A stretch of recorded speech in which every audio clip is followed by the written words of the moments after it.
Bom, então, um dos papéis das funções base, além de permitir redução na complexidade do transmissor e do receptor, quando o número de funções base é menor do que o número de formas de onda ou de símbolos, o outro papel é fazer com que os sinais que estão sendo somados aqui sejam ortogonais, e por serem ortogonais, eu consigo aqui na recepção separá-los.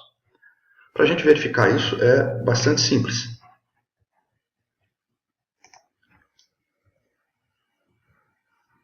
Vou tentar ver aqui as duas coisas.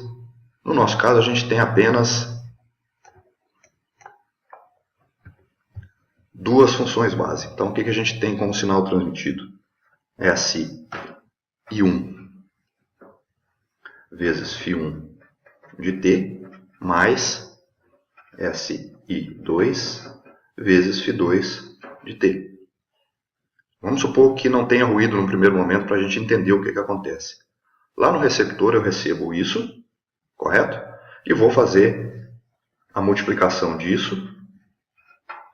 Vamos pegar, por exemplo, a função base φ1 de t. Estamos falando do correlator lá de cima. E vamos integrar esse resultado de 0 a t. Ok? Bom, dá para perceber que essa integral eu posso abrir ela em SI1 integral de 0 a t de φ1 de t vezes φ1 de t mais SI2 integral de 0 a t de φ2 de t vezes φ1 de t dt. Ok? O que a gente percebe aqui? Aqui eu tenho a integral do produto de duas funções base diferentes. Como elas são ortogonais, esse resultado é zero. E aqui eu tenho a integral do produto de duas funções base iguais, que é a energia de uma função base. E a gente sabe que esse valor é 1. Portanto, o resultado aqui é SI1. Ou seja, eu coloco SI1 vezes φ1 de t mais SI2 vezes φ2 de t e consigo extrair nesse ponto do receptor, conseguiria, se eu não tivesse o ruído, né, exatamente esse coeficiente S1. E aqui, nesse segundo correlator, daria para a gente fazer o mesmo cálculo, a gente iria perceber que iria aparecer aqui SI2, ou seja, eu consigo recuperar nesses dois pontos os mesmos coeficientes que eu usei aqui na transmissão. Então esse é um outro papel das funções base. Aqui na simulação, como eu disse, não há funções base. Então, essa é a razão para que eu esteja transmitindo os dois sinais da dimensão 1 e da dimensão 2 separadamente, para que eles não se interfiram, assim como não se interfeririam se existissem as funções base. Okay? Então, essa é a principal razão da diferença da implementação desse transmissor com a implementação teórica. Ok? Muito bem. O que a gente pode ver aqui nesse experimento? A taxa de transmissão é de 10 símbolos por segundo. E como os símbolos transmitidos são retangulares, né, se eu colocar um plot aqui, um bloquinho de conversão de complexo para real e imaginário, e olhar a saída do transmissor, vamos ver aqui, dois plots. Dá para perceber aqui, esse é o sinal transmitido na parte real, esse é o sinal transmitido na parte imaginária. Ambos são sinais cujo formato de pulso é retangular. Mais precisamente, ambos os sinais são sinais PAM para formar essa constelação aqui. Okay? Ora, se o formato de pulso é retangular, a densidade espectral de potência ela é derivada de uma função sinc ao quadrado. Portanto, esse primeiro nulo à direita e esse primeiro nulo à esquerda acontecem aqui em 1 sobre t, ou seja, que eu tenho a própria taxa de símbolos, um valor igual à taxa de símbolos, aqui 2 vezes a taxa de símbolos e assim por diante. E de fato, aqui dá para a gente ver que o eixo está errado, né? Deveria ser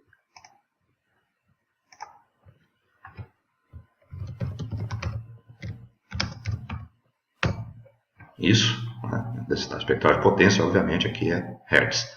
Então aqui eu tenho 10 Hz, que é justamente o valor correspondente à taxa de símbolos, 10 símbolos por segundo. Ok? Muito bem.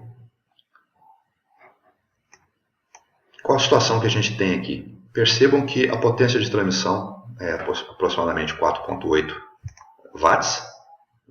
Ok? Varia conforme a execução do experimento. Agora eu vou aumentar a taxa de símbolos para 20 símbolos por segundo. O que acontece? Prestem atenção na constelação. Se eu aumentei a taxa de símbolos, e nesse exemplo a gente vai ver que a potência de transmissão não vai ser modificada, ou seja, as amplitudes dos símbolos não se modificaram.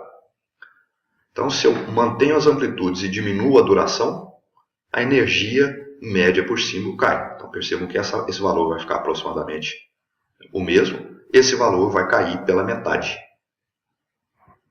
E a constelação vai ser reduzida. Por quê? Porque se a distância de um símbolo à origem é a raiz da sua energia, e eu estou diminuindo a energia do símbolo, então a distância vai cair. Então, vamos executar. Então, percebam que de fato a constelação ficou reduzida, a potência de transmissão se manteve, porque eu não mexi nas amplitudes, mas eu mexi na duração dos símbolos, já que a taxa de transmissão dobrou. A duração reduziu pela metade, o que significa que a energia média por símbolo caiu pela metade.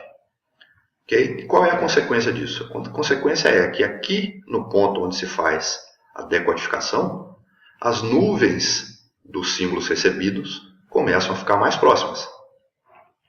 Vamos aumentar um pouquinho a potência de ruído, densidade espectral de potência, por exemplo, de 8 para 13 dBm por Hertz.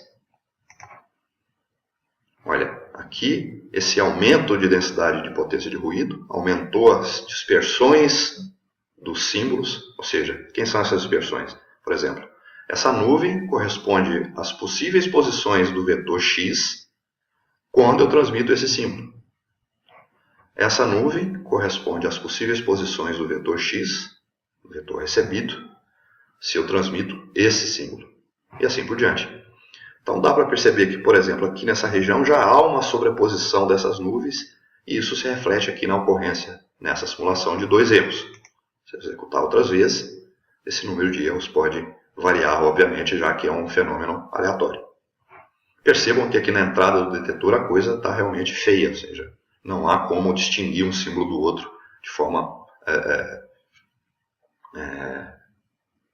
confiável na entrada do detetor.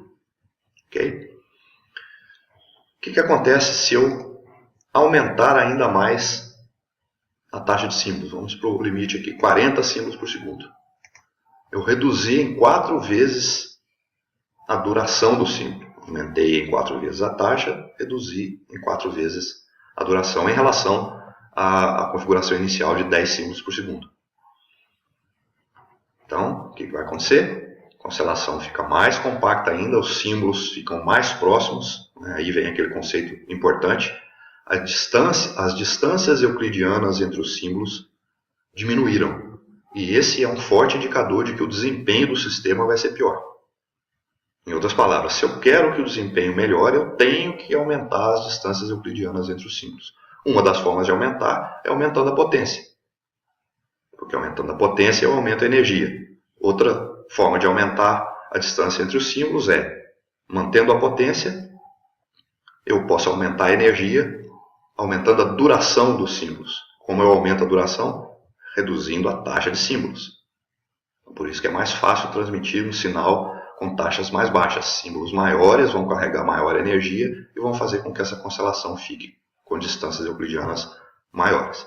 Então percebam que eu mantive a potência de transmissão, a energia média por símbolo caiu mais ainda. Quem é a energia média por símbolo? É a energia desse símbolo, mais a energia desse, mais a energia desse, mais a energia desse, dividido por 4, já que os símbolos aqui são considerados equiprováveis. Ok? Como é que eu calculo a energia de cada um desses símbolos? A energia desse símbolo é o produto do vetor correspondente transposto vezes ele próprio. Ou seja, essa coordenada vezes ela, mais essa coordenada vezes ela. Isso dá a energia desse símbolo. A energia desse símbolo é essa coordenada vezes essa, essa coordenada vezes ela mesma, mais essa coordenada vezes ela mesma. E assim por diante eu calculo as energias dos 4 símbolos, somo e divido por 4. E vou encontrar esse valor, isso fica como exercício para vocês. Mas vejam aqui agora que a redução nas distâncias euclidianas fez com que as nuvens de ruído se sobrepusessem ainda mais, fazendo com que a quantidade de erros aumentasse significativamente em relação ao caso anterior. Ok? Então percebam que tanto o aumento de taxa de transmissão de símbolos, mantendo a potência, quanto o aumento da densidade de potência de ruído, faz com que os símbolos, com que as nuvens dos símbolos recebidos fiquem mais sobrepostas e, como consequência, aumentem a taxa de erros. Ok? Bom, acho que é basicamente isso.